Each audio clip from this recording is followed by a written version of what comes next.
Costume Commentary. I'm Kait. And I'm Brit, and today we're going to be reviewing the costumes from the BBC miniseries Sherlock. So first off, overall, how did we feel? I love the costuming in it. I feel like taking it into the modern age was a really good move for them. Yeah, I totally love it, and all of the little nods that we'll discuss later on of ways that they made it feel very classic is great. I think that they do a fantastic job of costuming Sherlock. It's like he has the money to buy really fancy, nice clothes, but doesn't really care about the upkeep of them sometimes. A lot of his shirts were Dolce & Gabbana and Spencer Hart. They were all very nice, expensive brands. But Benedict Cumberbatch didn't treat all of his costumes very well. Not on purpose. Yeah. He does it for a very good reason with the fact that he likes to do all of his own stunts. So the costuming department would actually have to buy at least 3 sets of each outfit. Let's talk about 3 very iconic clothing pieces from his wardrobe. First off, I'd like to talk about the scarf. This scarf there is only one of. So the scarf that you're seeing throughout the entire series is the same scarf. They don't have duplicates of it. And the costuming department is very, very protective of this scarf. That is so rare for a costuming department to have one of an item. It has been a really nice piece for him because he like flamboyantly takes it off a few times and whips it on. I can't see him without that scarf anymore. Yeah. It's just such an iconic piece for him that they added on. There are so many costuming choices about Sherlock that emphasize his head, and that's one of them. It's such a color contrast with Benedict Cumberbatch is so ridiculously pale. Then you have that dark purple. Another really iconic piece that Sherlock wears is only for one scene, and that's the hat. The deer stalker. He's just whipping it off as a showboating kind of way to go in front of the press. It's a really nice nod to the books and to every Sherlock Holmes film and TV show before. It's something that they had to do, but they did it in such a nice little way that they did it and they could be over with it, and it was very memorable. The last really iconic piece that I want to talk about for Sherlock is his coat. The coat is by a company called Belstaff, and the coat itself is called the Milford coat. It was originally discontinued by the shop, but after Sherlock started wearing it, they ended up having to bring it back because there was such a demand for it, which really shows how costuming can affect the market. It was customized to have the red buttonhole, much like the scarf where it's a very iconic piece for him. The print on it really accentuates the Sherlock Holmes feel, and it was a really nice nod to the original books without having to go over the top again, which is one thing that I feel like the show does a great job of, is doing nods without going completely and utterly over the top, which a lot of shows do. The amount of fan reaction, the fact that a company, I think it had been discontinued for a long time, and fans were like, give us this coat, and Belstaff was like, okay, geez. In the future of Sherlock Holmes, you're gonna have the deer stalker, and then you're also gonna have this coat. Now, no Sherlock Holmes show would be complete without Watson.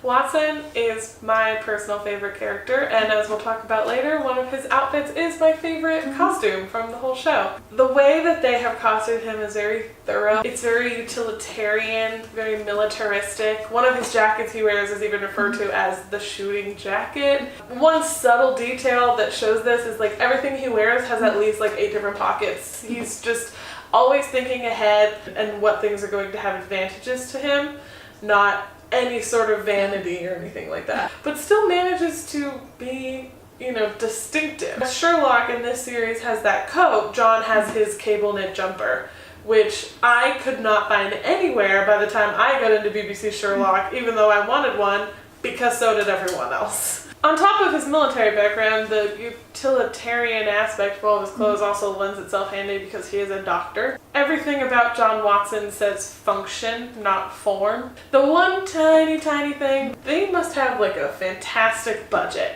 for this show, because some of the sweaters he wears are 300 euro, which he needs a flat share. I don't know that he'd have the budget. Some of the things are more basic, the jeans he wears are nothing too crazy expensive, especially if you're buying long term, and that could be the justification. Maybe it's oh well, he has these expensive things because he saves up and just buys one, but still, they're kind of expensive for someone on his budget. A lot of people think that if you're a doctor, and even some people still think that the military makes a lot of money. You really don't. I'm a military brat, and I can't tell you how many people I know in the military who also have second and or third jobs because working for the military still does not make them enough. But speaking of people who do dress like they're rich, the woman. Irene, woman after my own heart. I cannot say how much I love her costuming. Yeah. Because she looks like a force to be reckoned with, even when she's not wearing anything. She is constantly in either very nice, expensive lingerie, such as Agent Provocateur, which I don't know if you've ever been in an Agent Provocateur, but they offer you champagne right off the bat. A lot of her styling has a very nice nod to the 1940s, which was a very elegant era, and a lot of women were coming into their own and being able to go do jobs because of the men being in the war. That was a really great costuming choice, I believe, for her. Even her hair is styled very 1940s, and it really added to her allure, especially with the fact that she spends most of her time in lingerie. She's very meticulous with her wardrobe when she picks things out, and even when she's going off to meet Sherlock, she's like, oh, I must dress for battle. Her armor is her lingerie and her nice clothes. It really comes across well in showing not only is she a sensual woman, but she is also very intelligent and very powerful, and somebody that even the bad guys have to be scared of. Irene Adler's one of the highlights, besides Sherlock himself, of the costumes in the show. Speaking of someone that even the villain should be afraid of, let's talk about Moriarty. Yeah, let's do it. Moriarty, besides John Watson, he's my second favorite, and I love him because of the subtlety with the ways that they decided to go with him. If you saw Jim Moriarty walking down the street and didn't know that he was Jim Moriarty, you really wouldn't know. And then like the closer you got to him, he would look a bit sinister. And that's sort of his character. Like from far away, he's just a guy. Up close, there is something obviously wrong. They've done that for really subtle costume choices. For example, when he points out that the suit he's wearing in episode 3 of season 1 is a Westwood suit.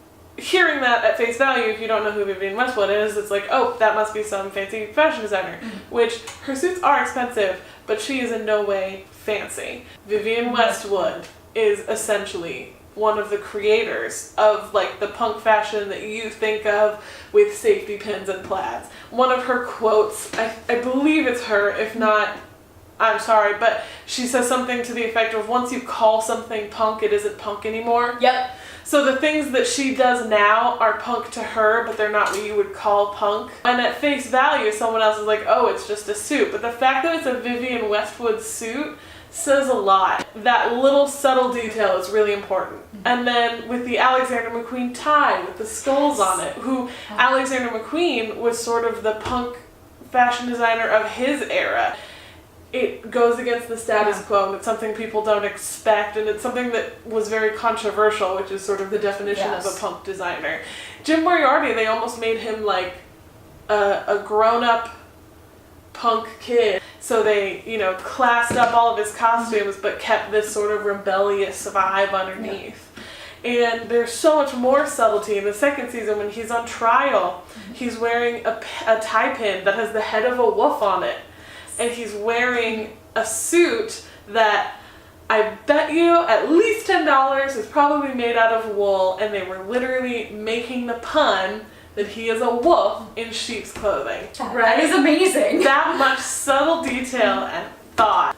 I love the way that Sarah Arthur, the costume designer for the show, thinks. Moriarty's wearing a rounded collar in the pool scene because she wanted to make him slightly period. Because if you were to buy a button-up shirt nowadays, it's probably not going to have a rounded collar, but a while ago it might have.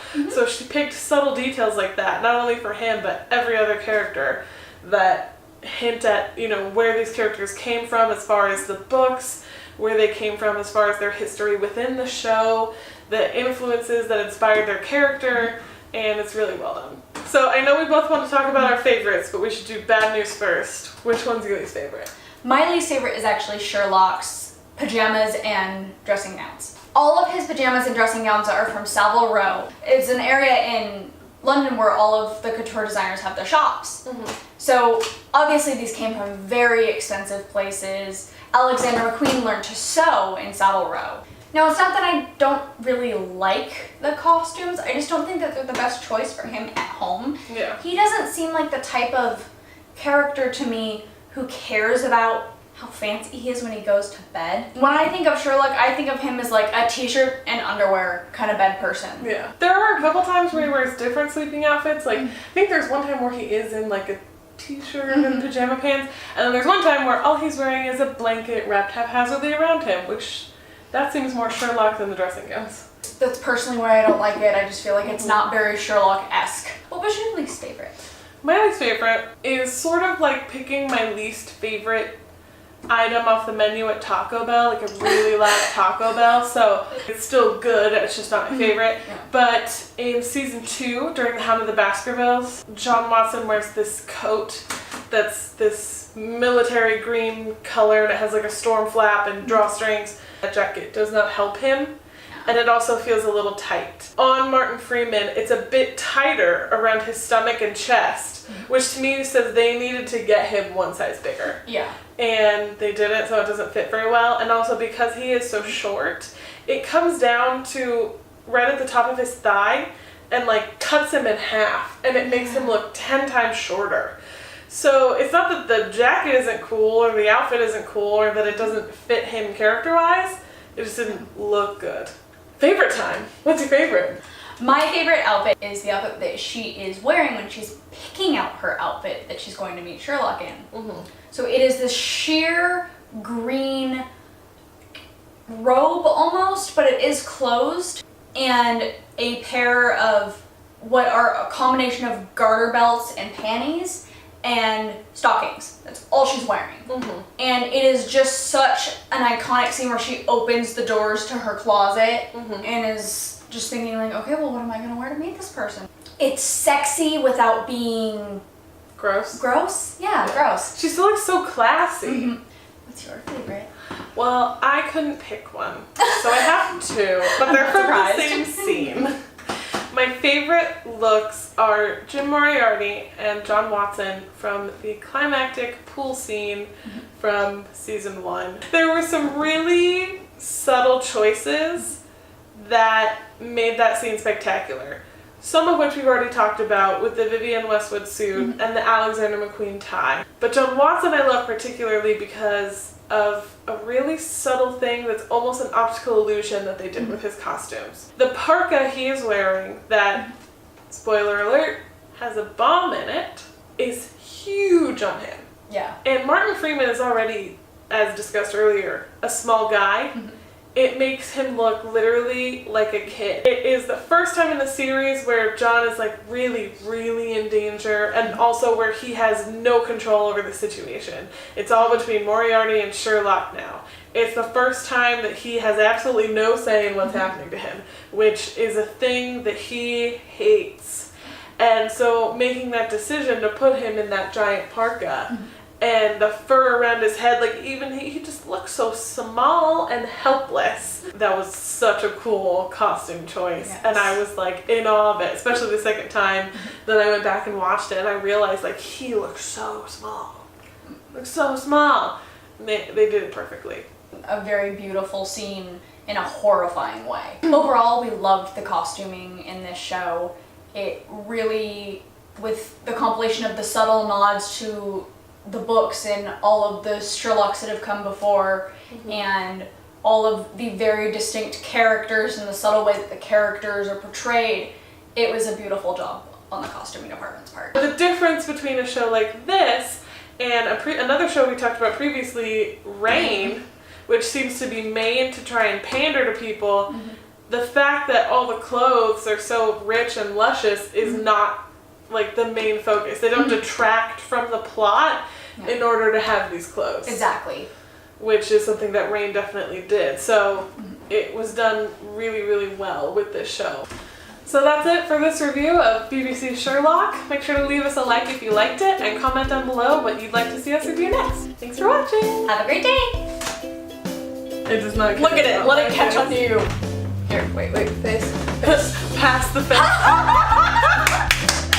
Right. Kate's been drinking wine. We'll be all like, woo! Get it together, CW.